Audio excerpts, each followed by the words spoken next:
Semangat Kak, luar biasa. Mas Abi? Luar biasa. Puji Tuhan. Kita mau beribadah ya Kak, tapi sebelumnya kita akan berdoa terlebih dahulu. Ya Kak, yuk adik-adik yang di rumah tutup mata, lipat tangan, kita akan berdoa terlebih dahulu. Tuhan Yesus, terima kasih buat pagi hari ini karena Tuhan sudah memimpin dan sudah menyertai adik-adik kami dari malam hingga pagi hari ini Tuhan. Terima kasih buat berkat-Mu hari ini Tuhan. Kalau pagi hari ini Tuhan kami mau memuji, memuliakan nama Tuhan, memberkati ibadah sekolah minggu pagi hari ini Tuhan. Menyerahkan dari awal sampai akhirnya untuk ibadah kami pada pagi hari ini Tuhan. Terima kasih Tuhan Yesus. Di dalam nama Tuhan kami Yesus Kristus kami berdoa dan kami bersyukur. Haleluya. Amin. Ya, kita mau mulai ibadah kita Kak. Kita akan angkat pujian yang pertama, yaitu Selamat Pagi Bapak.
Pujian yang kedua yaitu Sungai Sukacitamu.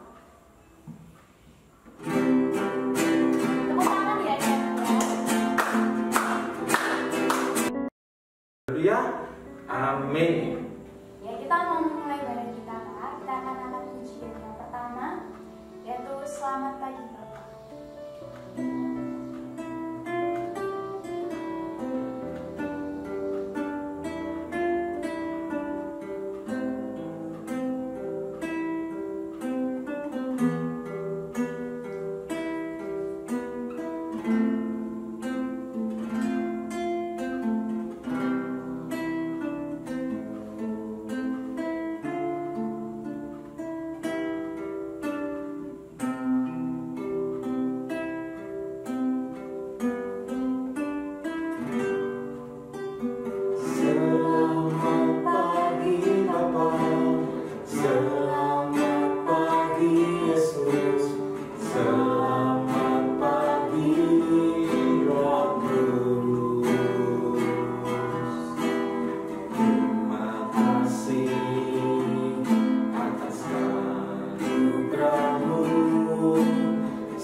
pujian yang kedua, yaitu Sungai Sukacitamu.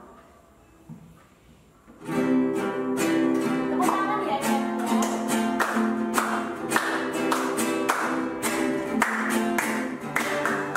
Sungai Sukacitamu mengalir dalammu. Oh yes, yes, yes, yes. Anggur sukacitamu melimpah dalamku.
Adik-adik sukacita?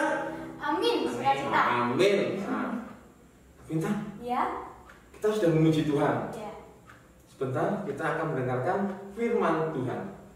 Kita mau sambung dengan pujian Bapa Engkau sungguh baik.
Tuhan Yesus karena kita akan mendengarkan firman Tuhan. Mari kita berdoa. Tuhan Yesus yang baik, terima kasih Bapa buat kasih-Mu, buat penyertaan-Mu Tuhan untuk anak-anak-Mu, boleh memuji Engkau, boleh beribadah pada Engkau Tuhan Yesus. Dan sebentar Bapa, anak-anak-Mu akan mendengarkan firman-Mu Bapa. Biarlah Tuhan anak-anak-Mu dapat mendengarkan dengan baik, dapat menerima apa yang Tuhan firmankan, apa yang menjadi kebenaran daripada firman-Mu Tuhan. Di dalam nama Tuhan Yesus kami boleh berucap syukur. Haleluya. Amin.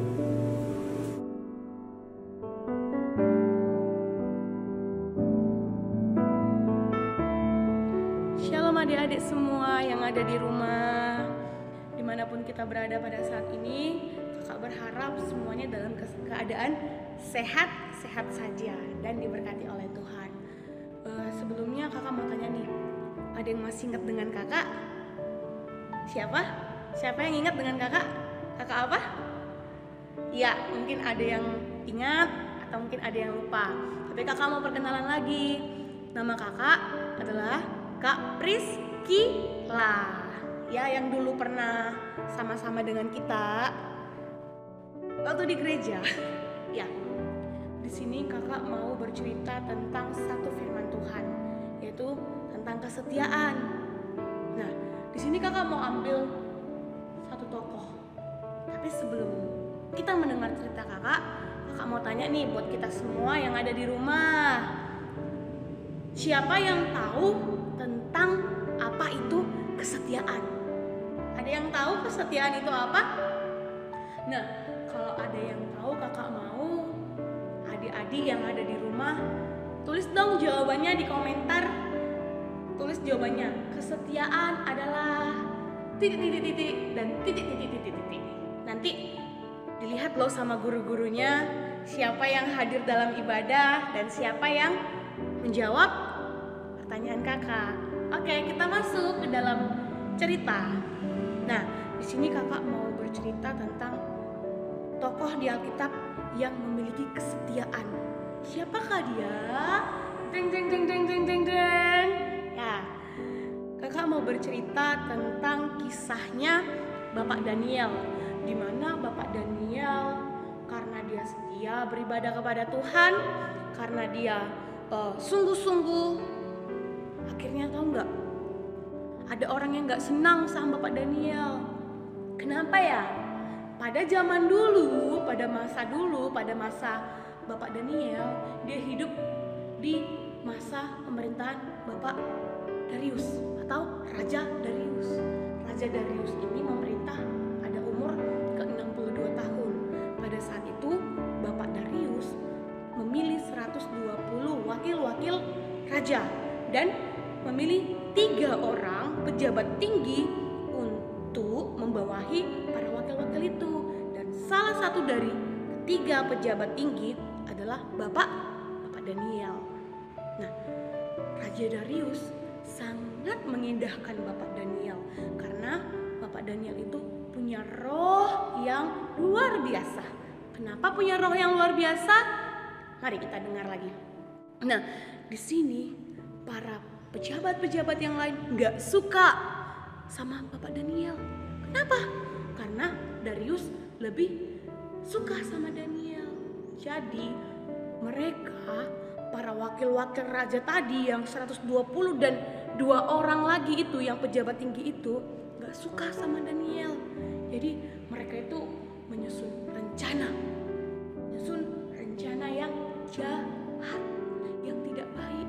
Mereka berencana ingin menjatuhkan Daniel.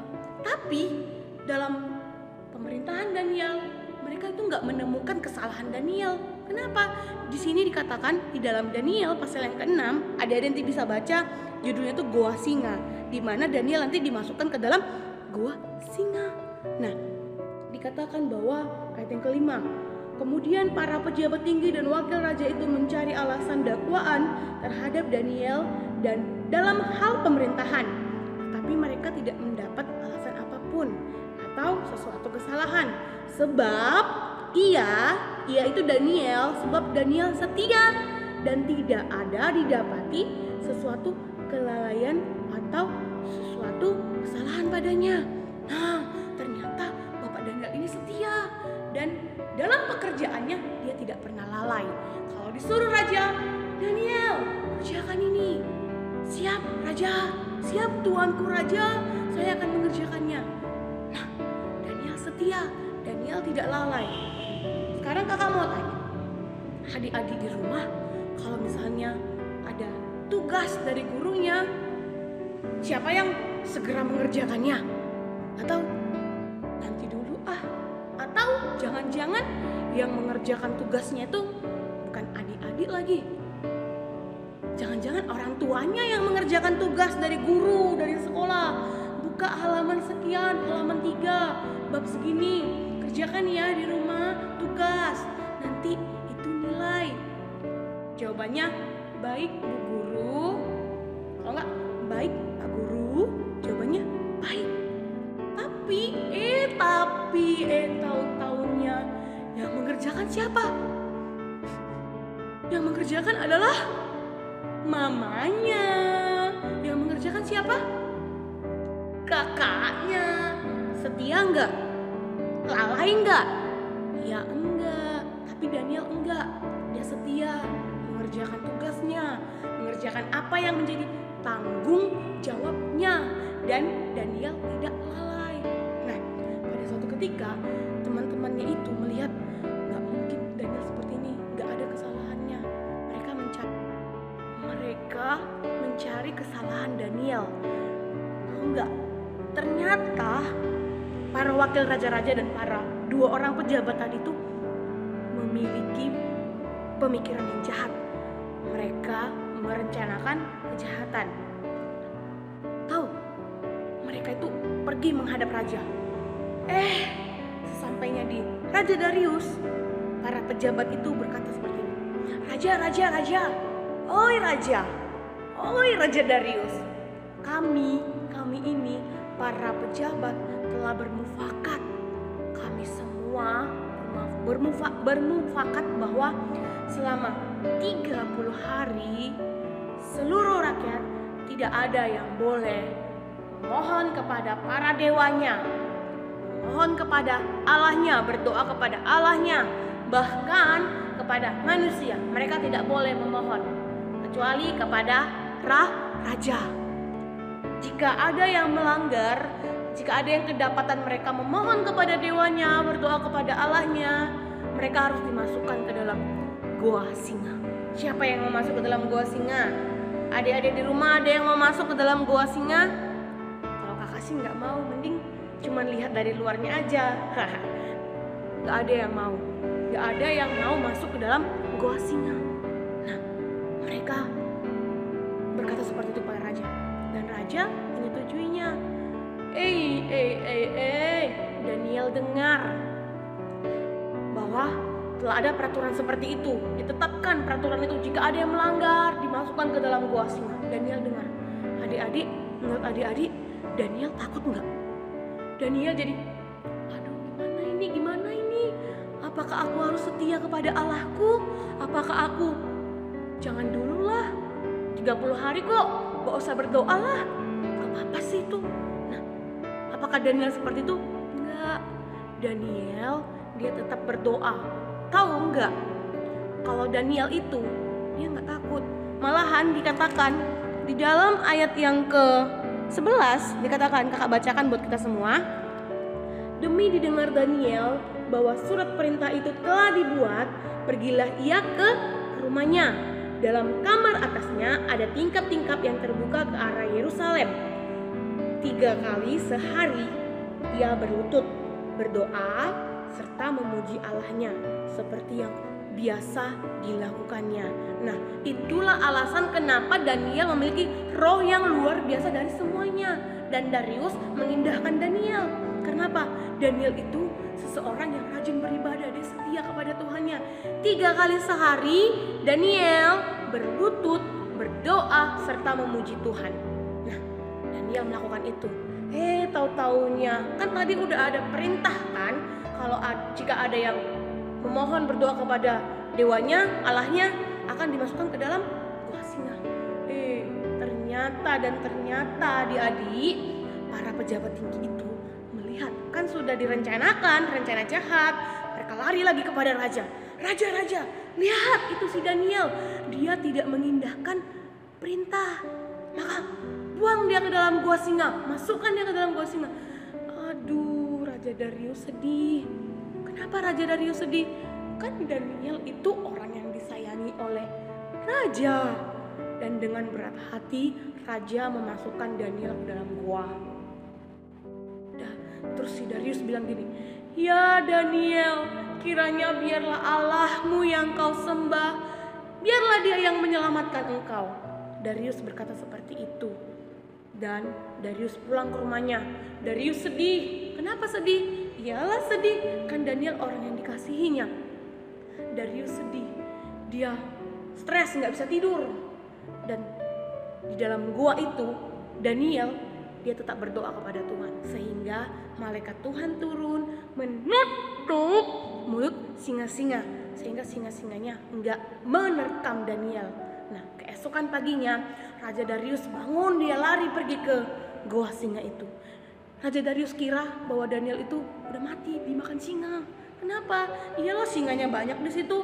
Jangan-jangan tangannya udah putus, kepalanya putus. Aduh. Terus Darius bilang gini, Daniel, kiranya apakah Allahmu gak sanggup untuk menyelamatkan engkau dari singa-singa itu? Darius berkata seperti itu. Dia kira Daniel udah mati. Tahu-taunya Daniel jawab dari dalam gua, ya Allah, ya Raja Darius, Allahku telah menyelamatkan aku, bahwa aku tidak bersalah kepada Allah dan juga kepada engkau. Daniel masih hidup. Dan Raja Darius sangat senang.